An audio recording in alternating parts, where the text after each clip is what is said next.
A very good morning to Ms. Shuada. My name is Patrina Rishwan, and my student ID is SCSJ 2100252. And as for my second presentation, I would be uh, discussing and sharing about one of the common diseases found in Malaysia, which is the cystic fibrosis. Alright, so I'll be moving on to share my knowledge on this common disease that is very much found amongst the people in Malaysia.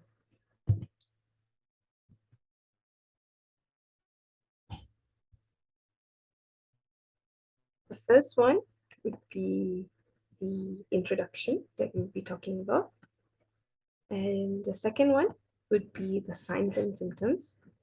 The third would be the causes. The fourth would be the treatment. And as for the final, the fifth would be the conclusion. So as for the introduction. So as we may all know, and I'm sure, very much sure we all have heard about the term cyst and fibroid. So cystic fibrosis is something that is hereditary, and it's something that it's gotten from birth from our parents. It is something genetic, and it doesn't occur on its own without it being present at birth. So cystic fibrosis only happens when parents carry this genetic disorder, and uh, when they have kids, it carries on in that lineage. Moving on. So cystic fibrosis, okay, it affects actually how the body produces mucus. We all may be wondering how it works, what happens and stuff. It's actually where it affects the body from producing certain mucuses, where it is actually a substance that helps the organ and system work. So we all know that our body has blood, it has vessels, it has white blood cells, red blood cells, but we also have something called mucus, which helps the organ and our system work.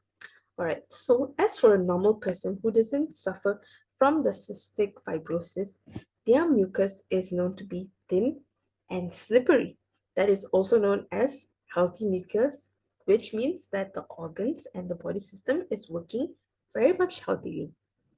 But where else, when someone is diagnosed with cystic fibrosis, what happens is the mucus produced in their body tends to become very thick and glue-like.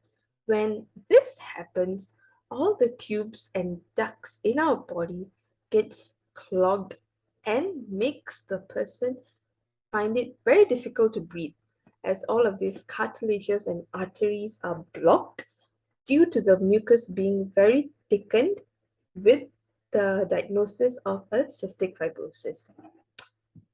Moving on. Number two would be the signs and symptoms of one person having cystic fibrosis. First one is wheezing, right?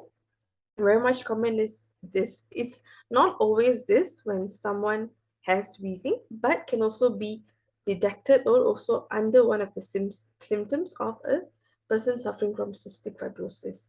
The second one would be poor weight gain. It could go two ways.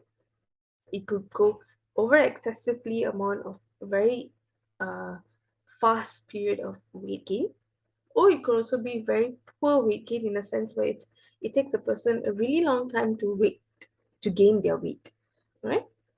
And the third one, as I said, would be intestinal blockage. I did brief on this onto why. It's because of the mucus being thick, which doesn't allow proper blood flow, proper way for our body to work and system to also um, work as well. The fourth one would be greasy stools. So as we all know, stools, um, there are specific or certain way our stools need to be to indicate that we are healthy.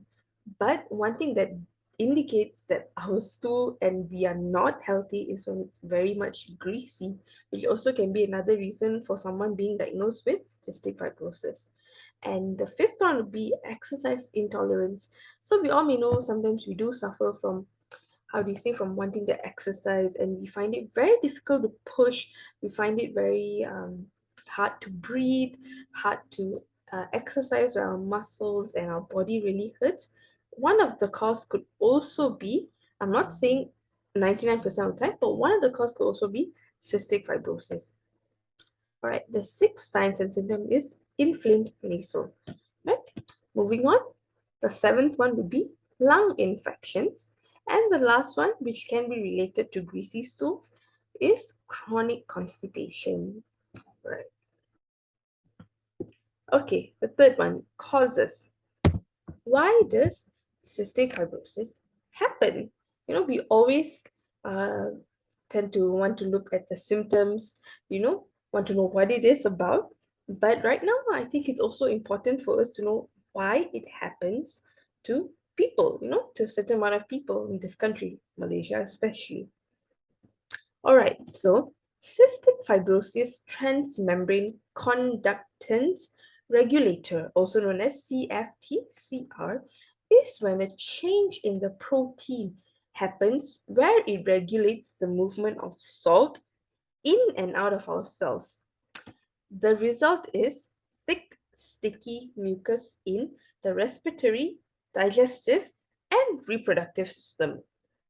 In many cases, children, very young age, tend to inherit it from their parents. Like I said in the beginning, cystic fibrosis is not something where it pops out midway of your life.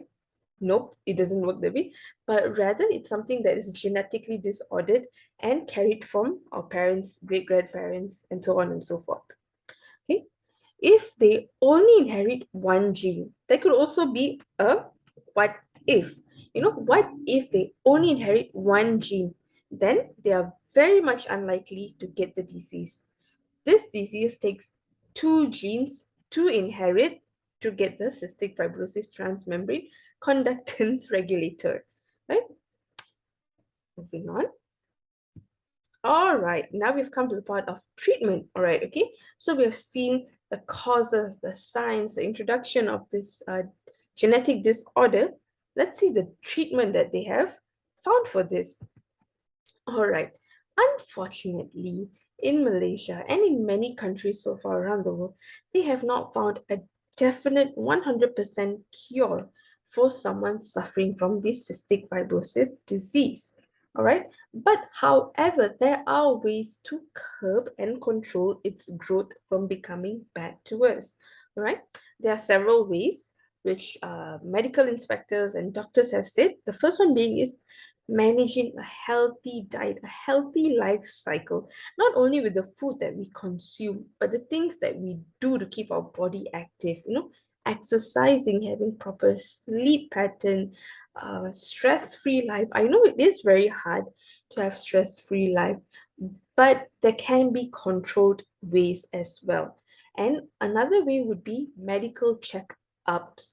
So this is one of the ways that doctors have advised for patients that are suffering with cystic fibrosis, because there are no definite treatment that would actually cure someone suffering from cystic fibrosis, but there is a way to keep it under control and also to stop further developing the disease. All right. So the final part, we have come to conclusion. All right, so based on my conclusion, cystic fibrosis is something that's very common in Malaysia. I myself have had friends, family members who suffer from this disease. And when a parent has it, it is very much likely to pass it on to their child during birth. And when the child who is suffering from cystic fibrosis has their own lineage of kids, it is more likely to pass on. However, like I said during the whole treatment process, that this disease can be controlled and contained when treated well. And in the coming years, basically me having seen a lot of people that I know suffer from this, I really, really do hope that they come with a cure that could really fully eliminate this disease and help people to hop back on to a healthy living lifestyle. And that's all would be from me. Thank you so much, Miss Shuada, and hope you have a great day ahead. Thank you.